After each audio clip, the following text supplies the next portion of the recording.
Hey everyone, Shintai here, host of the Anime Room, and here with me I have my good friend Quiz. How you doing? I'm doing good. It's fucking cold outside though. Well, I live in Florida, South Florida, so it's always hot down here. Motherfucker.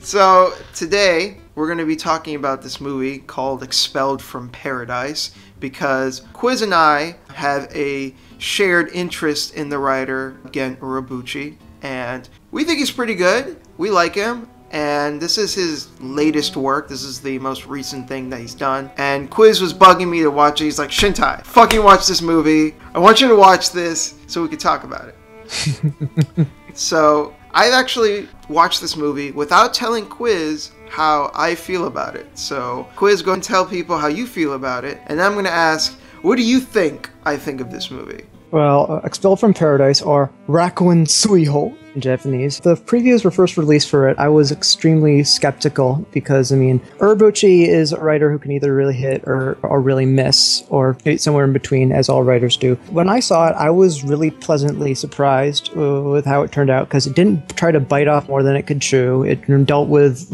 some pretty down-to-earth themes, I thought. What my friend Neon Taster had told me was it's like Elysium, but it's good. I haven't seen Elysium, so I don't have any frame of reference. Well, he didn't say that exactly. It says it's sort of like Elysium, but it's interesting. Then after I finished it, I instantly told him, yeah, it's like Elysium, except it's actually good and not complete shit. I ended up really liking it because even when I first saw the first PV, I was a little skeptical about the CG. It almost didn't even remember, it didn't stand out to me by the end of the film. But what I think I really enjoyed in particular was a lot of the dialogue between the characters, because it really felt, well, for one, Ria Kagumiya is fucking cute as hell, her voice, as always. Yes, I really liked her performance as Taiga from Toradora. What's funny is that she played to her tsundere voice, but she also managed to make the character more interesting because she wasn't very cliche. She was cliche in how she reacted to a lot of situations, but in terms of how the film eventually, the second half of the film turns out, is sort of how she decides to side with Frontier Setter, the robot. Now I have to ask the other question. What do you think I think of the movie? Did you think I liked it? Did you think I hated it? What do you think, based on what you know of me and my taste? I think you're probably going to be more critical of it than me. I'm going to go ahead and say that I thought this movie was decent. Yeah, I think that's closer to what I expected. I guess for me, as I've watched anime more, even decent things start to look really good, which is why I was a little more excited to talk about the movie, because now I have another perspective of it. My thing with the movie though is I don't think it should have been a movie. I think it should have been a series, because I feel like this was an extended episode of maybe an episodic series or something. Yeah, I can see what you're saying. What it looked like to me was it definitely would have been a 3-part OVA, because it sort of fits like a 3-part film. The first part is ending with the world, second part is them on the planet, and then the third part is the ending and the final battle and whatnot. What was really good about the film is you didn't need to ask any other questions about it. You got the sense, okay, there are these people who live in this digital world that's basically on a satellite in space. Then you have these people who are just deciding to live out their lives normally. Before we jump deeper into the story, I do want to talk about the visuals, because I do think this is kind of a point of contention that a lot of people have about it. I didn't mind them. My thing about the visuals was not the actual CG itself, but the frame rate. Not to brag or anything. I have a top of the line, pretty new TV. It's 4K and it can display 60 frames per second smoothly and nicely. This movie, I think, was probably locked between 25 to 30 frames. So it was pretty noticeable. Especially during some parts of the battle. I also thought that the animations were a bit stiff, a little robotic. Oh, in some places, definitely. Well, to me, the funniest part was the first walking in that city. You can clearly tell that they're CG, but then there's the 2D background people. And I was come on, guys, really? It doesn't look that bad, but it was still pretty funny. Yeah, I was going to say that the 2D backgrounds, which look really nice, actually. The 2D backgrounds are really good. Yeah, right? And then you have the CG, and the thing about this, though, compared to something like the Berserk Golden Age movies, is that they stuck with the CG from start to finish. And that was a lot less jarring than what the Berserk movies did, where you have beautiful, gorgeous 2D animation clashing with the CG. And at least this movie was like, you know what, we're not going to do that. We're just going to stick with the CG from start to finish. And I respect that. Yeah, I think what was really successful was I think a lot of people have wanted a movie that's got smooth CG, but also has like distinct visual anime characteristics. And I haven't seen Knights of Sidonia yet. I plan on looking at that soon to see if it's anything similar to how they animated this. Yeah, I haven't seen it either, so I can't comment.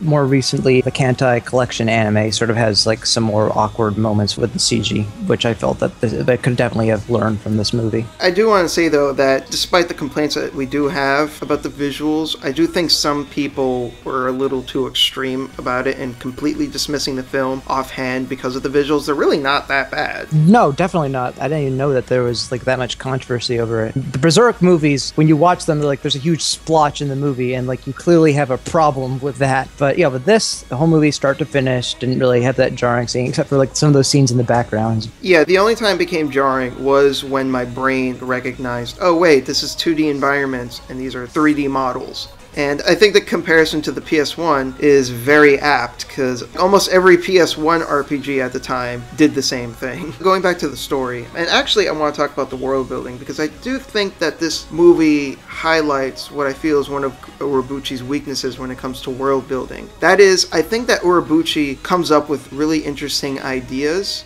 for the world building, and then everything else about it is kind of up in the air. Like on one hand, with Psycho-Pass, for example, he comes up with really good ideas and he can execute it, most of the time pretty well, but at the same time, the world building in that doesn't really logically make sense. If you actually take the time to sit down and think about all of the implications of the world building in Psycho-Pass, a lot of it doesn't actually make sense. I would say the thing about Psycho-Pass, it both gets away with it and doesn't get away with it, because there's apparently like a reference other places outside Japan don't use the civil system, and so then me and my friends theorized that could be a lie. But moving back to Expelled from Paradise, yeah, you could sort of see where it's coming from, but then it creates more questions. How do people in the digital world, like, do they have kids, and are the kids like computer programs, or do they have bodies and whatnot? That's the same issue the Matrix runs into, of course. Another thing is, I also felt like what was presented with the world building, the potential of it wasn't really tapped into, because it's restricted by being a movie. It's only telling one story. This was like maybe an episodic series or something with different stories. That would be a good way of expanding on the world building and capitalizing on some of these interesting ideas, having this place where all the people, their brains are digitized. I think a lot of really interesting and cool ideas can spring from that. We could see all the adventures that these people in the digital world have, and then we could go back on Earth and see the struggles that they're having, because the Earth is mostly abandoned and it's like a wasteland, but you still see people trying to make an economy and try to survive, and have these two very different and interesting worlds that kind of communicate with each other. And that's interesting. But again, only get one story with this movie. And the potential is there, but nothing's really done with it. Though I also think that sort of plays into, I guess this is what you're saying actually, yeah, is that the movie's strength is that it focuses enough on the story rather than trying to build the world, which would have been better if it were a series. Then it would have got more time for both. Right. One thing I did think that the movie should have expanded on a bit, though, they don't really expand on, does like civilization on Earth still have like governments and shit? Because like they only really say that like the Deva, the society that the digital people live in, actually has like an autonomous government and whatnot, or of course the government that Angela reports to. Getting off the world building, because yeah, it has its good points and it has its bad points, but I would say like I think the characters in this were stronger than the world building. And there's only 3 of them, which is really cool that they spent so much time in it. Dingo is best husbando. Dingo is Lock-On. Lock-On's like great grandson, because he's a good sniper. I didn't think about that, but you're right. He is like Lock-On. I was really worried I was going to like hate him, but I really grew to like him. He's sort of like your stereotypical cowboy, the laid-back cowboy, but then you can sort of see like how he grew up and like how it like affected him in some ways. I mean, maybe I'm thinking a little too deep there. I also really liked his interactions with the main girl, because he is basically the jokester and she's the straight man. and they play off each other very well. He's like the dashing rogue type of guy. She's just a very no-nonsense, doesn't want to put up with any shit, and most of the time it is just him kind of fooling around a bit with her and kind of messing with her, and her just not knowing how to take it. But then, right when it feels like she's had enough of his shit, and he does have his moments of clarity, and even sweeps the rug under her feet and make her realize that she's naive in some situation, of Deva and whatnot. Yes, because she is arrogant in that she believes that since she's a citizen of Deva that she is so far superior and that she has lived more life than he has and that she is simply better. And he shows her that, no, you haven't seen everything there is to see. It sort of became the real strength of the film. The interactions felt more real because, I mean, you had like these joking scenes and you had these serious scenes. And like a lot of complaint I have with a lot of comedy anime, or actually anime in general, is that they don't transition well between like dramatic and comedic scenes. And the way like they first get into like one of those serious discussions is like she's thanking him, she offers him like a place in Deva, and then he refuses it and he explains why. Yeah, I really liked that. I think that was one of the best moments in the movie. Definitely.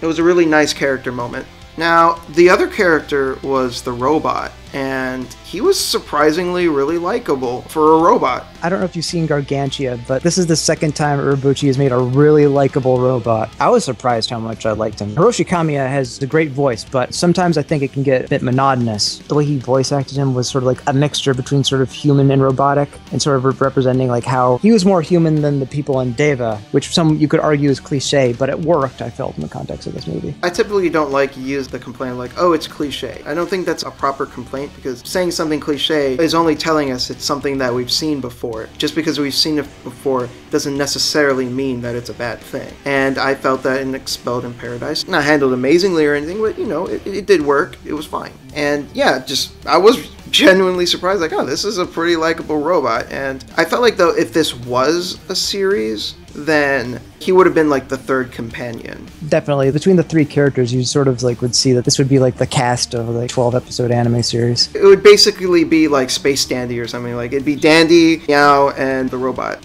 And yeah, it would have been a similar thing here. If it was a series and this was the trio, I think that would have been really good. I think I would have really enjoyed that because there were three good characters that I liked. Although I would say like Angela is the weakest of the three of them by comparison.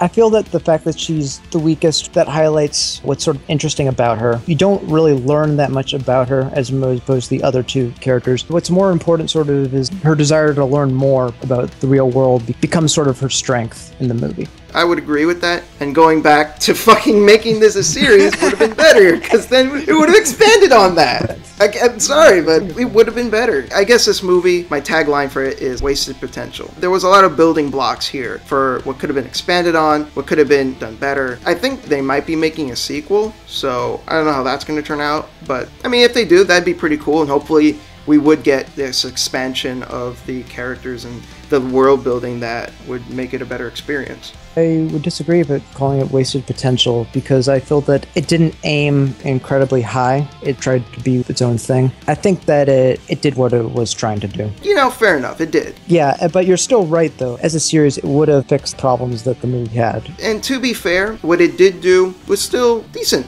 enjoyable. Nothing amazing, but I didn't dislike my time with it. I was like, well, that was alright. I thought the fight scenes in it were pretty enjoyable, especially towards the end with the big climactic battle when Deva came in and sent a bunch of soldiers and mechs and stuff. I thought that was pretty entertaining. I really liked how Dingo set up explosives all over the place. It was creative. The movie felt it didn't need like show you him like setting up the explosives, like him like saying it was enough. Came up as more of a surprise, like, because how he was going to use the explosives. And despite the fact that, yeah, we were complaining before about the frame rate being lower than would have been desirable, they still managed to get across some decent fight scene, cool explosions and whatnot. One thing that I thought I'd like to give it a lot of credit for was that a lot of the movement of the robots during the fighting, they had a lot of weight to them, which is something that I usually don't see in like CGI mecha battles.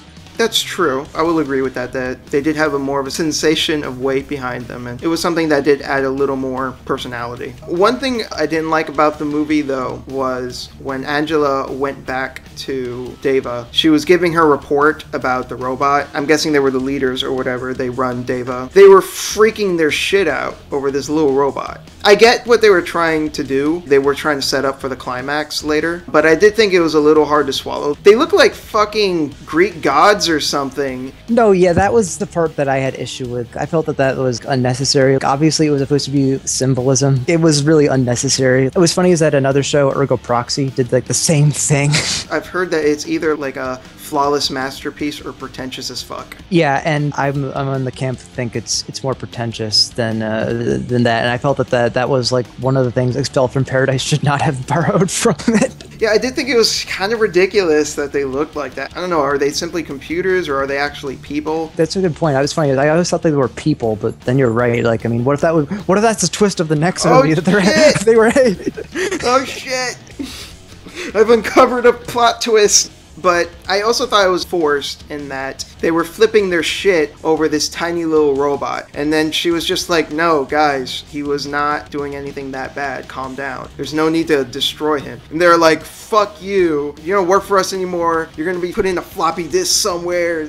Really? This little robot with like a soft voice you're gonna get that uppity about? And sent these fucking mechs? That seemed a bit overblown. When they're looking for the robot, they don't even know he's a robot then at that point. They just know he's a hacker. And so then they're talking to the guy who's apparently been doing shipments for Frontier Setter. And then he says, oh yeah, but this has been my granddad's business and his grandfather's and whatnot. Sort of setting up to the fact that he's a robot, which was kind of cool. But I really wanted to go back. You said force. Force is the exact word I would have described it. The only thing that I think that really made that scene better if they were going to delete Angela because they didn't want anyone to know the truth or something, but like they gave her a chance to like say, okay, go back and destroy the robot, and she's like, no, I'm gonna report you guys. I find it interesting you use the term delete her. I don't understand how you would do that to a person. Deleting something is specifically taking data, compressing it, filing it away somewhere that's inaccessible. No, but I thought that's what they were doing because I didn't think they were brains. They were actually just digital. They were purely digital people. That's what I thought. She did explain early on that people have to grow their bodies first, and then they take, I guess, the brain data, and then it becomes digital. Oh, okay. Yeah, that's right. And her body in the movie is actually a clone of her original body. Yes, yeah, which is cool. There was also some interesting moments, like, why does he have acrophobia? Yeah, they never really explain that. He just sort of has it. I mean, to be fair, people do just have phobias. Right, that's true. I mean, I am one who's scared of heights. There's not like a hand railing. I'll start to get nervous. Of course, that was one of the funniest parts of the movie, I thought, was just like, Dingo, would you like to come with me into space? And he's like, I'd love to, but I have acrophobia.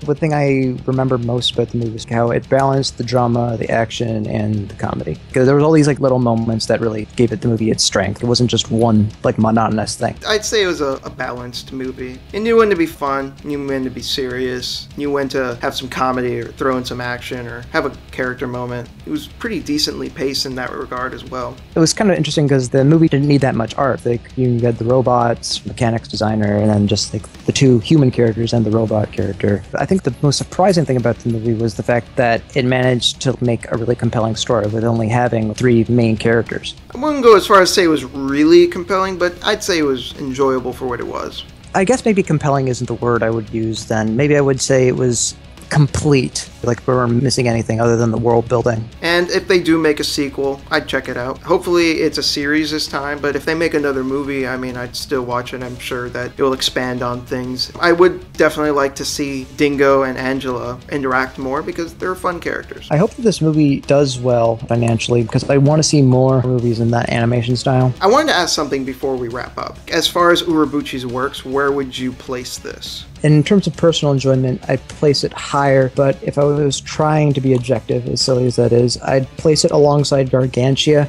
where it's about average, like it's decent, but it still has problems. Then again, I wouldn't know where to put Psychopaths if that was the case. We're going to have to talk about that another time. So for me, personally, I'm not going to include Fate Zero, just because that's more like him and Nasu. That's more of a collaboratory thing, so I'm not going to include it. Right. For me, based on what I've seen, Doka's the best. Yeah. Psychopaths is in the middle, and I'd put this movie under Psychopaths. Okay, that seems fair. I guess Urobuchi hasn't done like a horrible work. He had some involvement in Blast Raider, which was kind of I only saw like one episode of Blast Rider, and I was not arsed enough to finish it. Believe me, it shouldn't have been, because it gets worse. I heard he also had something to do with Phantom, Requiem for the Phantom, which I've heard it's decent. Yeah, he wrote the original visual novel for that, and then he actually helped to do some of the episodes. It's sort of hard to judge fandom, didn't have as much involvement in it, but I'd give that a watch if you ever have time. But yeah, so I'd say goes Madoka at the top, Psycho-Pass is slightly above this, and then Gargantia and